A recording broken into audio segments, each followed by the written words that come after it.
Aujourd'hui, on se retrouve pour parler de la phase du réveil du patient après une anesthésie générale. On va parler critères d'extubation, surveillance du réveil et critères de sortie de la SSPI, la fameuse salle de surveillance post-interventionnelle. Cette vidéo est réalisée en partenariat avec Elsan, qui comprend plus de 210 établissements et centres de santé partout en France. Et nous tournons d'ailleurs dans un de leurs établissements situé à Bruges, près de Bordeaux. Ils sponsorisent la chaîne pour cette année 2025 et je les remercie grandement car cela m'aide à sortir des vidéos de cette qualité. L'épisode sera moins technique que les autres de la série parce que là on ne va pas parler d'un geste en particulier, mais plutôt d'une prise en charge globale d'un patient dans une situation précise, post-opératoire, après une anesthésie générale. L'infirmier diplômé d'État, que l'on va abréger IDE dans cette vidéo, en salle de surveillance post-interventionnelle, SSPI, communément aussi appelée salle de réveil, joue un rôle essentiel dans le parcours de soins des patients en France. Après une intervention chirurgicale sous anesthésie générale ou loco-régionale, le patient est transféré en SSPI pour une surveillance rapprochée, garantissant une récupération optimale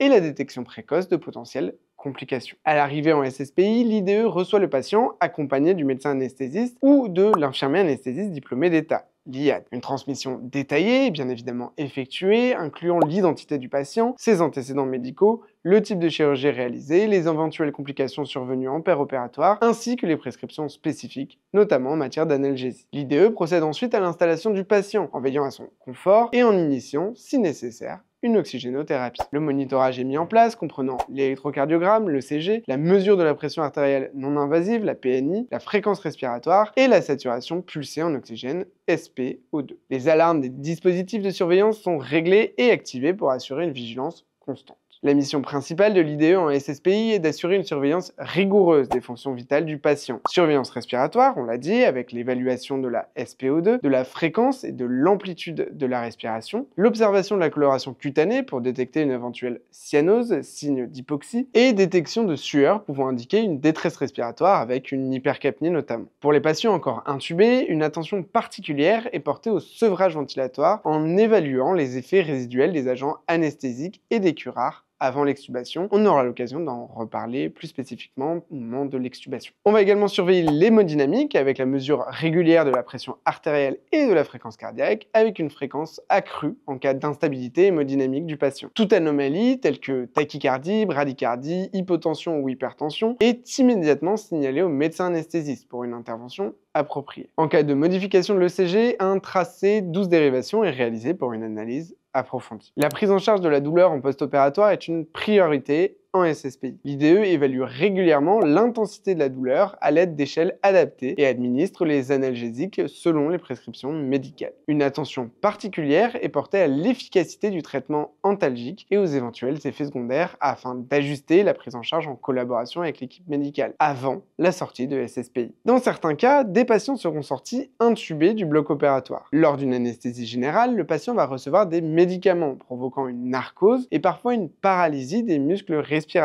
avec le curare. La première chose à observer lorsqu'on souhaite extuber un patient, c'est qu'il a correctement éliminé les différents médicaments d'anesthésie, à commencer par le curare. Et oui, il ne faut jamais réveiller un patient qui est encore curarisé. La douleur est atroce et la sensation est extrêmement oppressante puisque le patient ne peut pas respirer tout seul. Pour monitorer la décurarisation, il faut utiliser un TOF, un Train of Four. L'appareil va délivrer 4 impulsions électriques et déterminer le nombre de réponses motrices, ainsi que le rapport entre la 4e réponse, T4, et la première réponse, T1. Un patient est considéré comme décurarisé quand on obtient 4 réponses à l'abducteur du pouce et un rapport T4 sur T1 supérieur ou égal à 90%. Ensuite, et seulement quand on obtient un rapport T4 sur T1 supérieur à 90%, j'insiste là-dessus, il faut diminuer les sédations jusqu'à ce que le patient reprenne une ventilation spontanée observable sur le respirateur. L'élimination des morphiniques s'observe notamment via les pupilles. Les pupilles en myosis sont un indicateur d'une imprégnation morphinique. Pour que la ventilation du patient soit jugée suffisante, il faut qu'il prenne des volumes de minimum 6 à 8 ml par kilo avec une fréquence respiratoire supérieure à 12 en l'absence de stimulation. Et oui,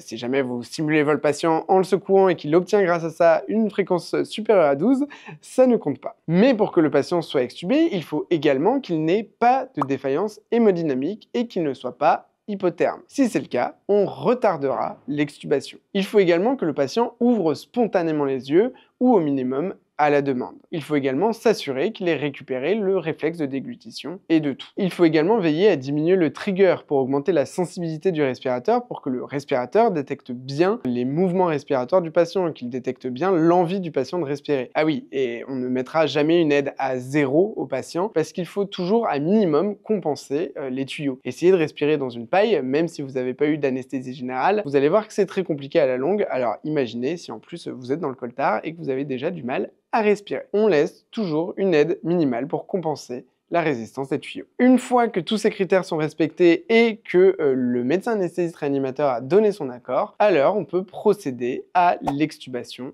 du patient. Bien évidemment, il faut préparer une interface d'oxygénothérapie pour pouvoir prendre le relais parce que le patient aura souvent besoin d'un petit peu d'oxygène aux lunettes ou au masque après l'extubation. Concernant la sortie du patient de SSPI, selon l'article D6124-101, le médecin décide du transfert du patient dans le secteur d'hospitalisation et des modalités du dit transfert. Même si la surveillance est du rôle de l'infirmier, l'autorisation du médecin anesthésiste réanimatoire est obligatoire pour permettre la sortie du patient. Pour déterminer si un patient est apte à la sortie de SSPI pour retourner en service d'hospitalisation, que ce soit ambulatoire ou conventionnel, on utilisera le score d'Aldred, qui contrôle 6 items. La mobilité, la respiration, la variation de la pression artérielle systolique, la coloration du patient, sa conscience et sa saturation. Comme le précise la SFAR, la Société française d'anesthésie et de réanimation, les établissements sont libres de mettre en place des protocoles de prescription conditionnels. La sortie du patient est validée par le médecin si le score d'Aldred est supérieur à 9 ou 10 par exemple. Chaque critère est évalué entre 0 et 2 points. Pour l'activité motrice, si le patient ne fait aucun mouvement, il aura 0 pour ce critère. 1 s'il mobilise 2 membres, 2 s'il mobilise ses 4 membres. Pour la respiration, il aura 0 s'il ne présente pas de mouvement respiratoire spontané, c'est-à-dire le patient qui est intubé. 1 si ses efforts respiratoires sont limités et qu'il présente une dyspnée, et 2 si sa respiration est ample et efficace.